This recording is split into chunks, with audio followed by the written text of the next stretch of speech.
listening to The Justin Herman Show, where every episode he has conversations with interesting people. Here is your host, Justin Herman.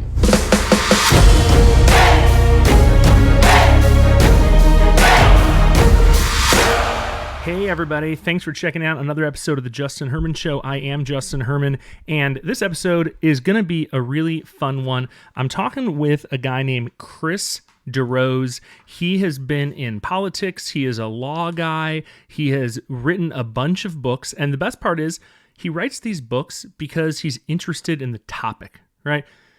He's not about himself. He's not about, doing something for money. He actually just kind of gets onto a topic that he is into and finds himself writing a book about it. And then he got a publishing deal and he just kind of latches onto these small stories. And we're talking about his new book, The Fighting Bunch, The Battle for Athens. It happens in Athens, Georgia. And it's a completely insane story of corruption and voter corruption suppression, and a group of people from veterans from World War II who came back and what the heck happened to our city?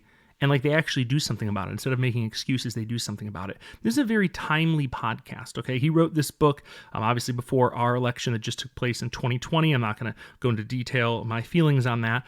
But, a topic about voter fraud and corruption that feels like it rings true a little bit. Maybe a little too close to home, maybe, some people would say. But he highlights veterans that make a difference. Really, really good book. I think this can become a movie. I hope it does. And I think you're really going to enjoy the conversation. It's pretty light. He's a fun guy. Gives interesting perspective. If you're looking for a book to totally relax, get a little bit of history, but something you're going to enjoy, I think this is a really good book for you. I'm going to put a link to it in the show notes. But I spent a little time talking with him. I don't want to waste any more time. Let's jump in with DeRose. Really good guy. New York Times bestselling author. Really good guy. Here we go.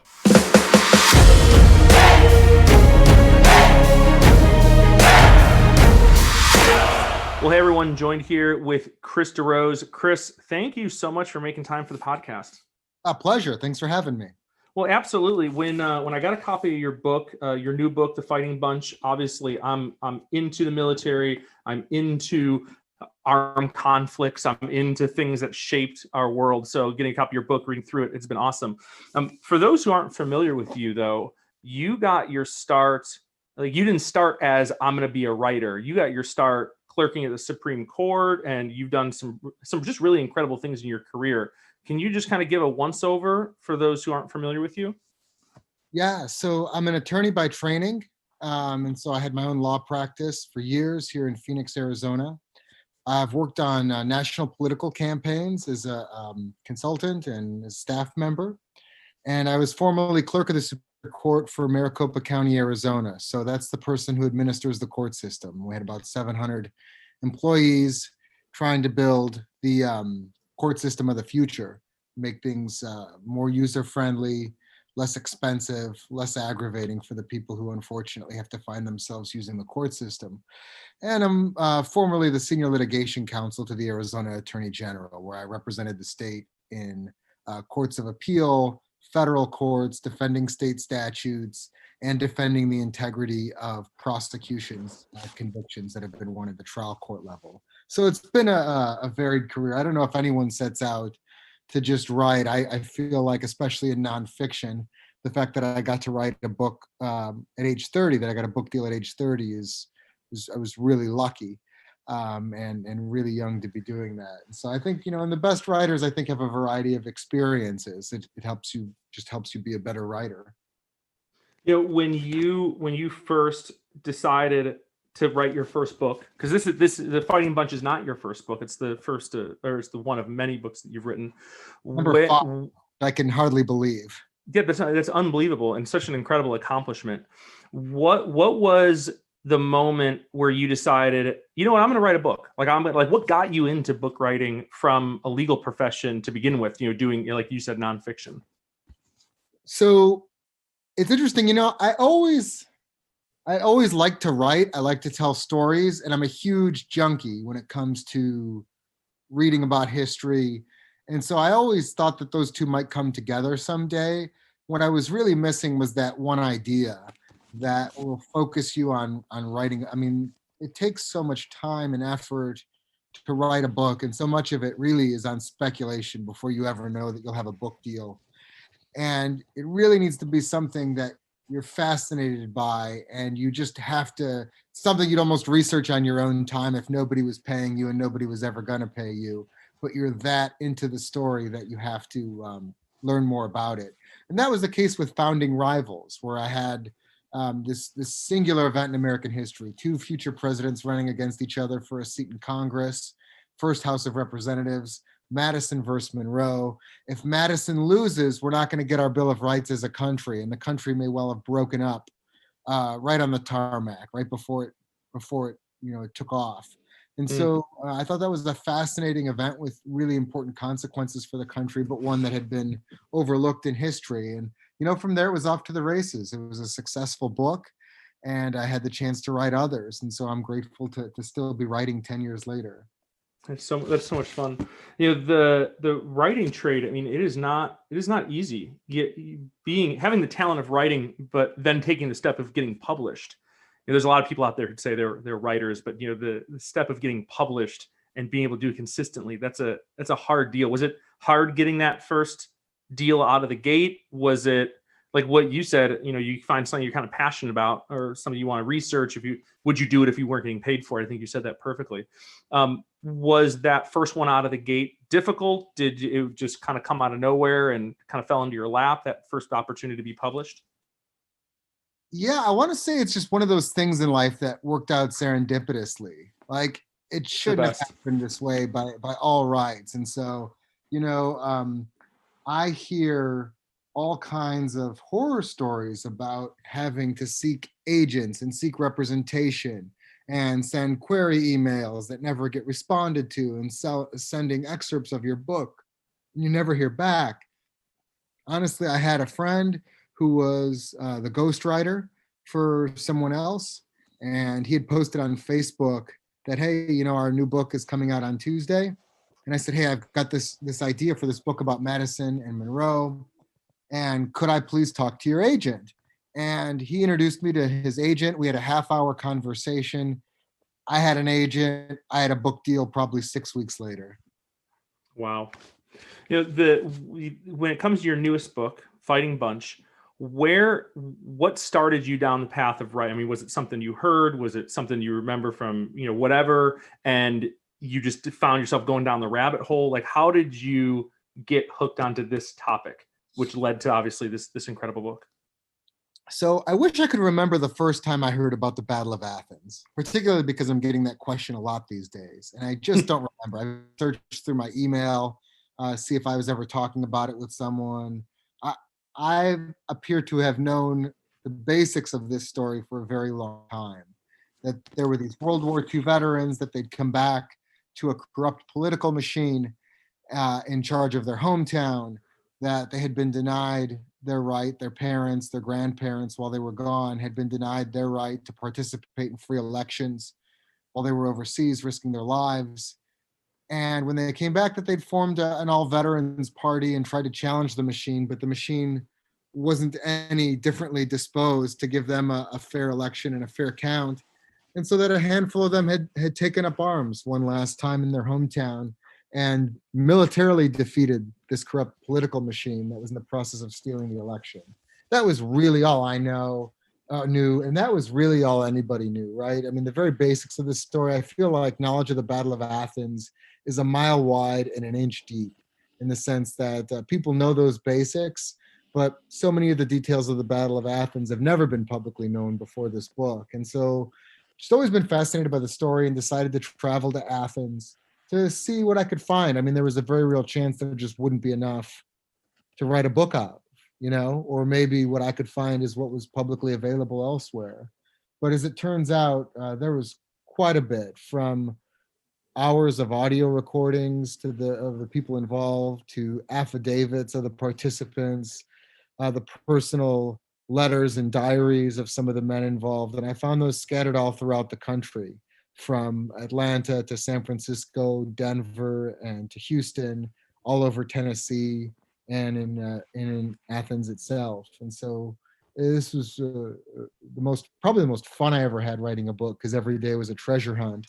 I've been promising myself since founding Rivals that I would write a book about people I could actually interview. And even though nearly all the participants here have passed away, there was no shortage of family members and descendants and people who were young at the time of the battle that I could call and speak with. And so I finally fulfilled that promise to myself of writing a book where I could actually talk to some people and have some interviews. So this is just a tremendous pleasure to write, and I'm just very happy with the way it turned out and with some of the early reviews I'm getting about how people feel like they finally have the 360-degree view of what happened here and why and what happened afterward. After being able to look at the full body work of the book, is there anything you take a step back from and say, you know what, when I discovered this or when I heard this, this caught me off guard. This was a big surprise, even in the whole endeavor of the research. This is something that really stuck out as like, oh my gosh, I can't believe this kind of moment for you. There was a big one really early on when I thought the one really important thing that had to be included in this book were the details of these men's military service. You couldn't understand why they did what they did at the Battle of Athens without understanding that they had signed up for war, that they had, these people, many of whom had never left their home county or never been farther away than Chattanooga, had never been over the state line to Georgia, were all of a sudden in places like the Solomon Islands and Guadalcanal and France and Germany, without understanding what happened to them there, what they saw there, and then what they encountered when they came home, right? And how different that was from the place they left and from their expectations. You really couldn't get the full picture of the Battle of Athens. And so Bill White, who really is the central figure in the story, I found out about an interview that he gave for the 50th anniversary of World War II. So the people of McMinn County did a video with a lot of their veterans on the 50th anniversary. And I found Bill White's interview, and I saw that the person interviewing him was the grandson of Paul Cantrell, who was the boss of the county that had been deposed in the Battle of Athens. And I thought to myself, how could this be that, this old man was firing bullets at this other guy's grandfather, but here they are, and it actually appears that they have quite a good relationship. And so it's that story of reconciliation that follows the battle that I think is just as interesting as the story itself. And I think an incredible lesson, right, for us today in a deeply divided and polarized country, a blueprint for making peace with your adversaries and moving forward in life. That was the most striking. I feel like the next obvious question is our current moment. Today's November 10th, just finished our big election.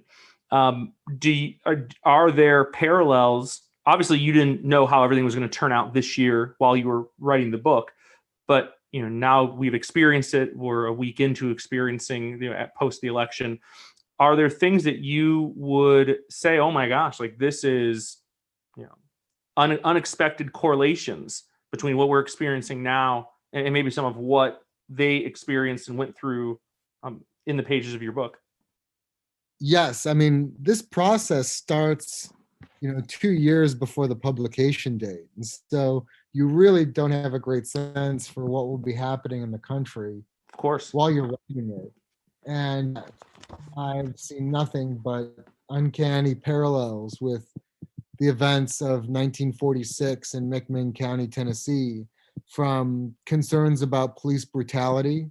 The law enforcement in McMinn County was compensated based on how many arrests they made. So you've got really perverse incentives to go arrest people for no reason. And so the people were completely at odds, didn't trust the men who were tasked with policing them. So you had this backdrop of police brutality. People didn't trust their government. There were even fights over absentee balloting and vote by mail, down to the molecular level. And, these politicians I write about in this book are the first ones who ever had to be physically removed from office, the ones who didn't yield their position when they lost an election, but ones who tried to hang on and remain in office despite losing the race. And we've got a president who's at least talking about the possibility of not conceding the election. At least there was the specter of that overhanging the election, that the president might not concede and might not be as eager to vacate his office if he wasn't successful as his predecessors. And so in all kinds of uncanny ways.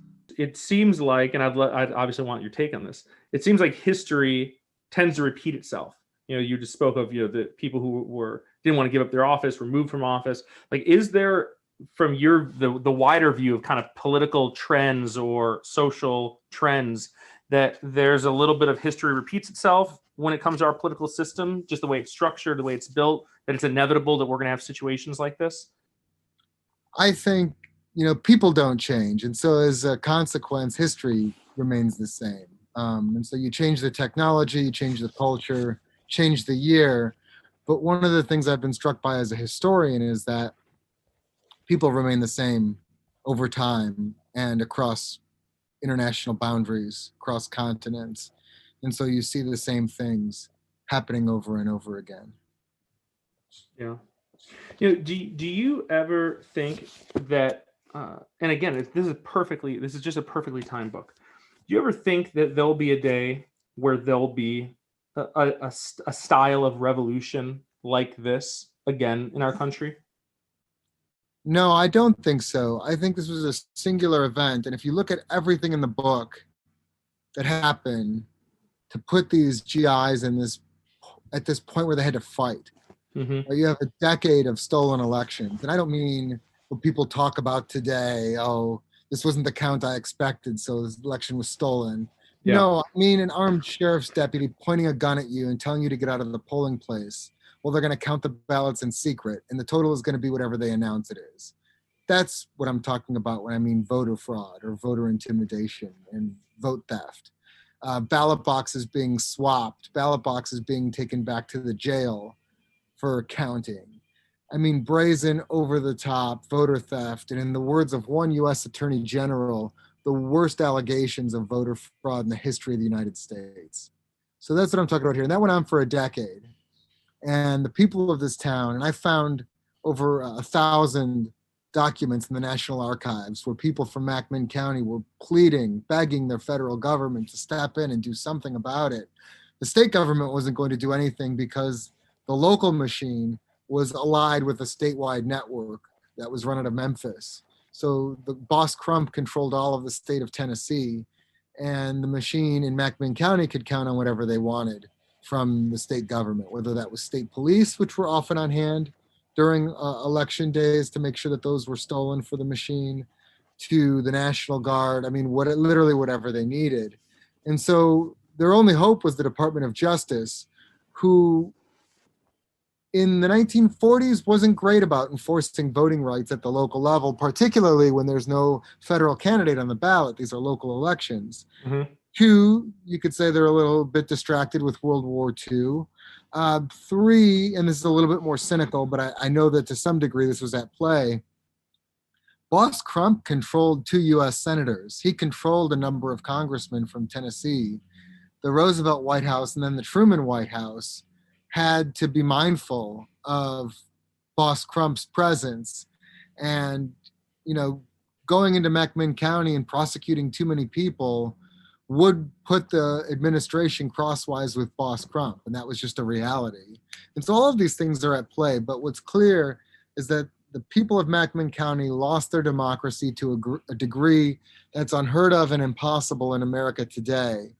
And they tried every legal avenue over a course of years and ran up against corrupt prosecutors, corrupt judges, and found themselves about to lose yet another election, even with these GIs on the ballot and working so hard to inspire the electorate to come back out and try voting again. So I feel like this is a singular event in American history. I feel like these GIs took the right stand and did the right thing, but it's impossible to imagine their situation repeating itself to any degree today. I mean, I want people to pick up your book. I want people to read it, and so I don't want to give so much away. But I'd love for you to speak to the slow and steady development of this, because the GIs come back, and for them, like they're hitting a new reality that is very very much a stark contrast to what it should be, obviously. But that didn't happen overnight. I mean, that progressed over time, like you were talking, a decade of this. How did it all start? I mean, how did that begin that led us to where we were in throughout your book? Yeah, so 1936 is really where it starts, with Paul Cantrell being the first Democrat in quite a while to be elected sheriff of McMinn County. Sheriff is really the preeminent job in county government. They control law enforcement, and because of the era, basically they can decide what kind of businesses are legal or illegal. So bootlegging, gambling, prostitution. If the sheriff says it's legal, it's legal. If his men decide, we're not going to bust this business, but we'll bust that business, they de facto become the law in that county. And so 36, it looks ostensibly like a fair election. We'll learn about a decade later that it wasn't, but it looks like a fair election. Parties changed control of the sheriff's office. 38, you have some chicanery kind of at the margins. You have a polling place that Paul Cantrell had lost by 26 points being shut down early and having votes invalidated, and he just narrowly wins re-election in 38. 40 is when we really start to get to the kind of over the top, I can't believe this happened in America, election day tactics. Yeah. You have ballot boxes brought into the jail for counting, ballot boxes brought into the bank building that's owned by the Cantrell family. They were the bankers in town. And so ballot boxes would be moved to the Cantrell bank building for counting. State troopers were on hand to make sure that the count went as planned. So 40 is really kind of a brazenly stolen election. 42, things get worse and worse. People poll watchers forced out of the polling place at gunpoint. The officers of election, who are appointed by the election commission, which is controlled by the Democrats 2-1, they count the ballots any way they want to. And so there really is no hope. And you start to see people just disengage and they stop participating in elections because there's absolutely no hope. And just to give you a sense of how powerful this machine was, the Republican county board was 15-2, right? Dominated by Republicans. And they served as a check and a balance on the sheriff. And so what he had done was there was a bill in the Tennessee legislature that just eliminated the county board, or the county court as they called it. So you had this 1940 elections. The people of McMinn County send 15 Republicans to the county board and only 2 Democrats. And so they're just legislatively eliminated. And they're actually replaced with a new county board with 11 members who are named in the bill. So it's like the 1940 election never happened. And here's a statewide piece of legislation telling you who your new county board is. And of course, Paul Cantrell is completely in control of that board. In fact, he gets elected chair of the county board. And so now there really is no functional democracy, and there's no elected official in the county left to stand up to the machine. Really, the only opposition they face from an elected official is from a congressman who represents a number of East Tennessee counties, which are heavily Republican, too Republican even to steal from him. John J. Jennings Jr.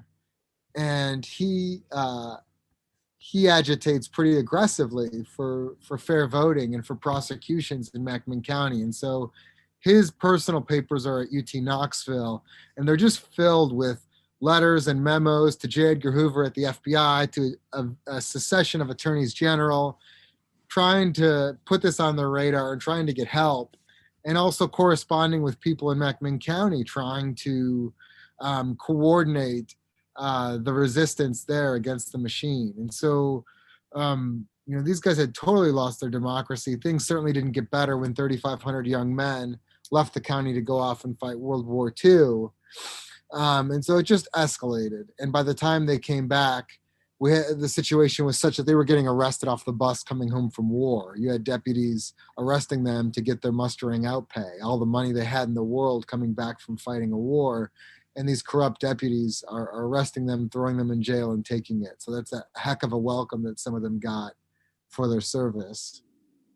Gosh sakes. When you hear that, you think there's just no way that can happen in America. I think one of the things I loved about the book was like those shocking moments that you think are just very typical. I remember, I don't know if you've ever watched the show Mad Men, but I remember like Love one of the Mad Men. Okay, so one of the very first episodes, the wife goes and is seeing a psychologist or counselor or whatever, and then later the husband gets on the phone with the psychologist who spills all the beans of like everything they talked about in the session, and I was like, what the heck? Like that's insane. That would that's just insane. Like that would never happen. And I found myself in multiple moments like that where I'm reading and I say, oh my God, I can't believe that happened. Like you feel like you naturally are kind of predicting what should happen, but then you totally get slammed with a new reality that's completely contrary to how we would typically envision things being done. It blew me away when obviously as you're doing the research, you're encountering these moments. They found their way into the book, obviously, but like, what was that like for you? I mean, this is all new stuff that you're researching and grabbing onto. Like, it had to have been even more of a shock as you're on the research end of this before you've written the book. Yeah, it really was. And especially, when you go to McMinn County, there's sort of an official version of the Battle of Athens. And, it's a myth. And there are myths that we tell ourselves as people because those myths have utility, right? Mm-hmm. Going back to the earliest civilizations, we have myths, and those myths serve a purpose. And the myth in McMinn County is that the machine that dominated from 36 to 46 was no different than the machines that preceded it. That things really weren't that bad. This was basically a continuation of what had been going on before in every respect. And frankly, even that things weren't that different when the GIs came in. And the purpose of this myth was to help people in the community reconcile. If you're continuously talking about how bad things were for 10 years, it's very tough to move forward together, particularly with the people who were responsible for it. And so you have to tell yourselves, hey, they were just the ones, this particular sheriff and his men were just the ones holding the bag when things finally exploded, but really they hadn't done anything differently than their predecessors. And of course, nothing could be further from the truth, but that's why I was so surprised. So there's all these newspaper articles about John Jennings coordinating this letter writing campaign to the Department of Justice, trying to bring them in to ensure fair elections. And I said, well, those are going to be in the National Archives somewhere. And nobody had so much as requested these files before.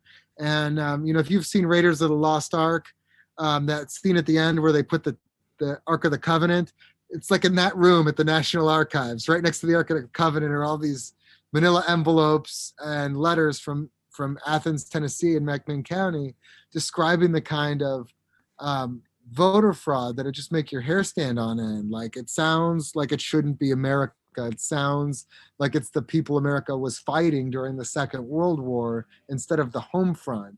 But there it was. I mean, the eyewitness testimony, in many cases notarized and sworn statements from people who, the handful of Americans who know what it's like to get forced out of a polling place at gunpoint, or to be assaulted at a polling place by an armed sheriff's deputy, or who watched an armed deputy buy votes in the courthouse square with money. Just watch the most brazen voter fraud that you could possibly imagine.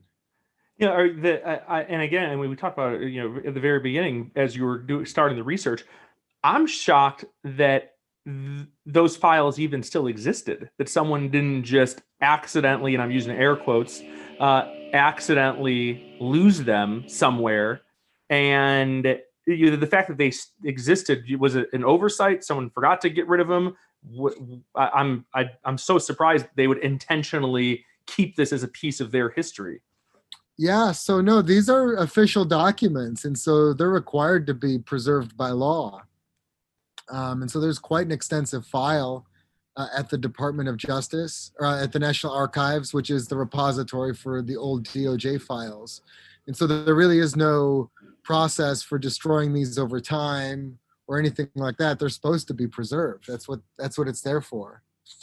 So, are you the first one to stumble across this as an in-depth story? Have other people tried to tell this story over time? Because honestly, this is the first I've heard of it. They did not teach this in school. I did not learn this in any of my history classes. We talked extensively about World War II and even the coming home of GIs and the whole deal. Never spoke of this. So, are you the first one to really do a deep dive and a piece of written work on this? Yeah, most of what you'll read in the book has been made public for the first time with the Fighting Bunch. 30 years ago, a little over years ago, Steve Byram, who's a local historian in Athens, did a lot of interviews and wrote a book about the battle. Bill White, who is probably the central character book, he really wanted his account to be public. He remained silent for about 20 years after the battle. And what happened was created this information void where all of a sudden everyone in town started claiming that they had a part in the battle, that they were the hero of the Battle of Athens. And, Bill White really didn't appreciate that. And so he cared quite a bit about having the accurate account presented to the public. And he had the misfortune of teaming up with a professor to try to tell his story. And the professor, for whatever reason, tried to basically turn it into a novel. So instead of writing the factual account that Bill White wanted, he wrote a novel of it. So it ends up in the fiction section. Can't really be relied on for anything. Didn't get any traction. And so, so those were the two attempts to try to put this into book form. And then there's a American Heritage article by a guy who was a little boy at the time of the Battle of Athens and remembered watching it. But really, you want to talk about getting start to finish, following these people throughout their lives, throughout their military experience, and then what happened when they got home to the end. I think it's the first 360-degree view of the Battle of Athens. And I think it's the most complete story that could have been told. What's the biggest 2 or 3 lessons from this that you would say, don't just read this as as a historical piece or telling of a story. There's a lesson or 2 or 3 that to really be learned from here. Don't miss that. Well, what would you say are a couple of those? And there may be many more. But from your view as the author and researcher of this, what are the things that we should pay attention to today? So I think number one, and this is something I mentioned in the prologue, where Ken Mashburn, who was a participant in the Battle of Athens, told his daughter as a little girl, he said, you have to do the right thing even when it's not the easy thing. And he said, when I was your age, I had to, get in a firefight with a sheriff and his men to get the ballots counted. It's a very rare instance of someone disclosing this to their children, particularly at such an early age. Most of these guys didn't talk about it at all or didn't talk about it with their kids until much later in life. But, and the right thing to do in this case was to fight for their democracy in Athens. But, we talked about how that's a situation that probably can't be replicated today. But the principle of standing up for the right thing, even when it's not the easy thing, is a principle that we can apply in our lives, right? It is a roadmap that the greatest generation writ large, I think, has provided for us. But these were people who had very difficult lives, but they did what they had to do. And we have all been the beneficiaries of that world that they created, even though their lives weren't easy. So that's one that's important. I think number 2, there's a saying that when you make peaceful protest impossible, you make violent protest inevitable. And because there wasn't this release valve, we have this release valve in America of elections, and you can show up, you can participate, you could try and convince your neighbors, and win or lose, you had a fair chance to affect the outcome of that election, right? Yeah. Very used to this as Americans. If you don't have that release valve, and the people of Macomb County did not have that release valve, and you've got this county government that can't be defeated. And so the police are preying on you. They raise the tax rates through the roof. They give themselves all kinds of do-nothing jobs where they make money. And that's just the money they've got on the books. You've got casinos and brothels and roadhouses in your town. And you have absolutely no way to register your disapproval of this government in a fair election. This situation was inevitable. It was eventually going to come to this. And that happens all over the world, to varying degrees of success, but you'll always have rebellion wherever you don't have this opportunity to make your lives better in fair elections. And so, in the prologue, I talk about Theodore White, who later became a legendary chronicler of American presidential elections. The first political event he ever covered was the Battle of Athens. And he wrote an article for Harper's, and that actually gave the event its name. It's titled The Battle of Athens, Tennessee. And he was the wartime correspondent for Time in China. So he came home and wrote a book about China on the verge of revolution. And he said, it's simple to understand. These people have absolutely nothing to lose but their chains. And because of the misery and the suffering and the brutality that they'd had under their government, there was going to be a revolution, much as the kind of revolutions you saw throughout Europe in the previous centuries. And so that's a really important lesson of this book. And, Eleanor Roosevelt sort of has the last word on the Battle of Athens. She writes about it in her weekly column. And she makes this very point that these people have to have a fair opportunity to control their destiny through elections. And then I would say third, and this is also very important and incredibly applicable today, if you extend mercy to your enemies, you don't just benefit your enemies, you reap the benefit of that as well. If the GIs had taken power and decided, you know what, we need to have some trials, we need to have some executions, we need to have some punishment for what we went through, they would have forced a large number of very dangerous people to fight for their lives. And that would have been very bloody, and that would have been very costly, and that would have completely been at odds with their goal of moving forward as a society. These guys achieved their objectives. They took back control of their county. They won the election. They won the firefight. If they had tried to go further than that, it would have caused nothing but problems, not just for the people who would have been the targets, but for themselves. And so if you take the contrast with the Cuban Revolution, right, which is a subject I'm researching right now, there was a guy who was completely apolitical in Cuba, and shortly after the revolution took power in Havana, Che Guevara murdered his father. So you tell me when that young man's going to reconcile himself to the fact that Castro is in charge of Cuba and that these guys are going to be able to run the show. You're never going to accept that fact because they murdered your father. And I interviewed a guy who's the head of the Bay of Pigs Veterans Association. And he said he really greeted the revolution with open arms. Batista wasn't a very good guy. But then he saw beloved members of his community put on show trials, executed and buried in a mass grave. And so he fled to Miami and he joined the resistance. He joined, fought in the Bay of Pigs. He said, I thought I was going to liberate my country when I was 20. He goes, 60 years later, I'm still fighting. Why are you still fighting 60 years later? Because of the way the rebellion handled the aftermath. Firing squads in El Cabana, political prisoners, political executions. And they guaranteed, that millions of Cubans would never be able to accept things as they were. And of course, the lack of free and fair elections, right? There's no way to change the government of Cuba at the ballot box. So hold that up as a contrast with the people of Athens, people of McMinn, Tennessee, how people were very quickly reconciled to accepting this new GI leadership. And they all moved on.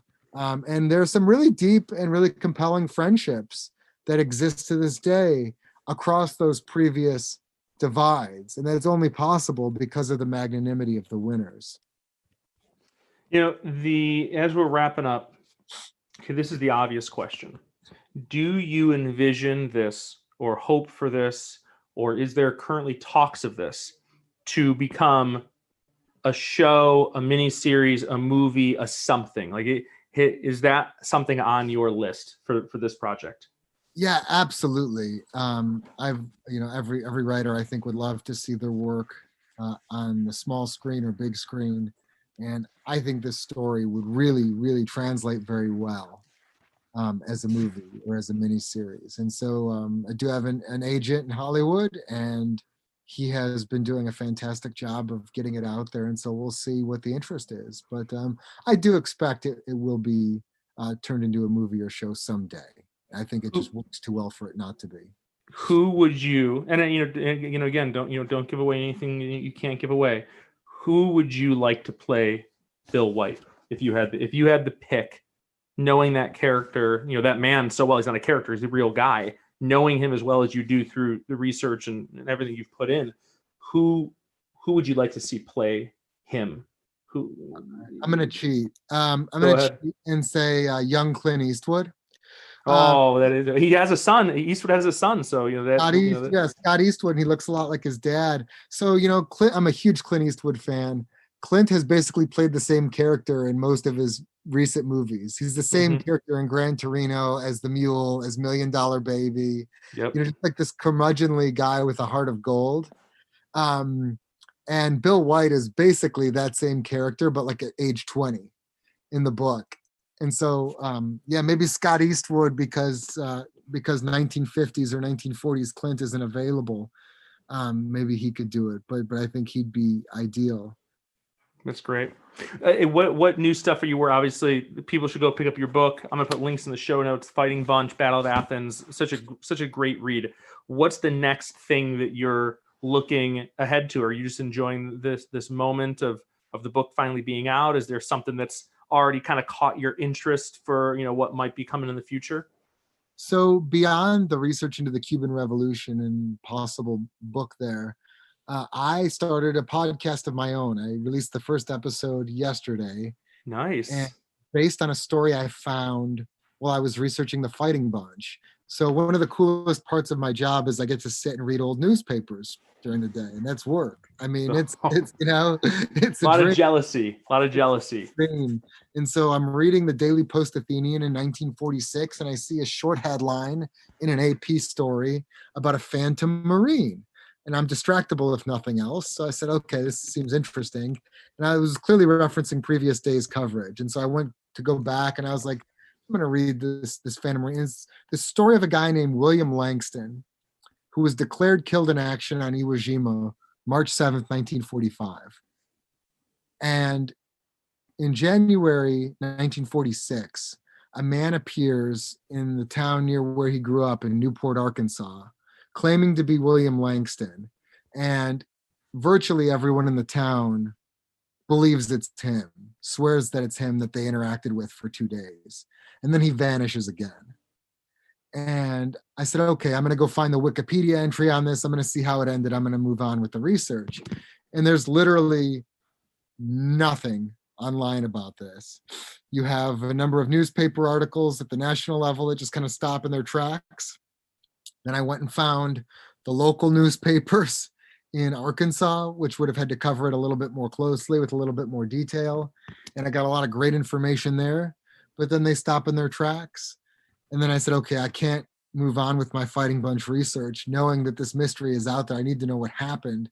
And I actually tracked down this guy's family and asked. And this is a mystery that's unresolved to this day with some really incredible twists and turns. But we don't know who the man was who appeared in Newport, Arkansas in January 1946. We have a lot of reasons to think it was Langston. I'll give you one example. The owner of a cafe said, if you're William Langston, was I ever at your house? And he says, you came over with Dutch Vaughn. Now, if you're an imposter, how on earth would you know something as unimportant as a visit by Lacey Fields? And why wouldn't you just try to play it safe and take a 50-50 guess or say, I can't remember whether you were ever at my house? No, this imposter says, you came to my house with Dutch Vaughn. And so this guy claiming to be Langston had these kinds of conversations with all sorts of people over the course of 2 days, over hours. And then he left town and he never appeared again. and the trail picks up elsewhere, but no one ever lays eyes on him again. And so it's this incredible mystery.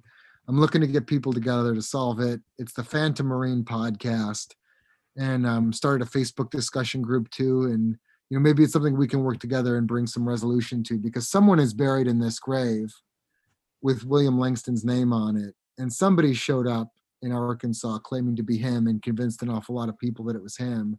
And so this is a passion project for me, and it's been one a long time in the making. And so I'm happy to finally get an episode up. Oh man, I'm gonna put a link to that in the show notes. People are gonna love checking that out. I feel like my wife is gonna immediately be addicted to that. That is totally up her alley. It's up a lot of people's alley. That just sounds so unique and different and intriguing and interesting. And my wife's gonna love that. I'm gonna love it too. I'm gonna check it out. Honestly, Chris, thank you so much for spending time. Your book is awesome. You are awesome, and I really love your insights into this. Thank you for making time for the podcast. This was such a fun interview, Justin. Thank you so much again, and I'm just delighted that you love the book. So thanks again for everything. Hey, Chris, this was great. This is exactly what I'm looking for. This is a killer. This is gonna be a killer episode. Thank you so much. I really, really appreciate it. You have me back anytime. It's a great interview. I may take you up on it, because this really was great. And I forget what Joseph said. I think the goal is to get this published as soon as possible, because I know the book is already out. So book's out. So as soon as you're ready, we're ready to have it out. I'm going to get it up. I'm going to send it off and get it going, so it's ready to go by the end of this week at the very latest, but to get it out as soon as possible. Thank you so much, Chris. Seriously, have a really wonderful day. And again, thank you for making the time. You do the same, Justin. We'll talk to you soon. Have a great day. You too. Bye-bye.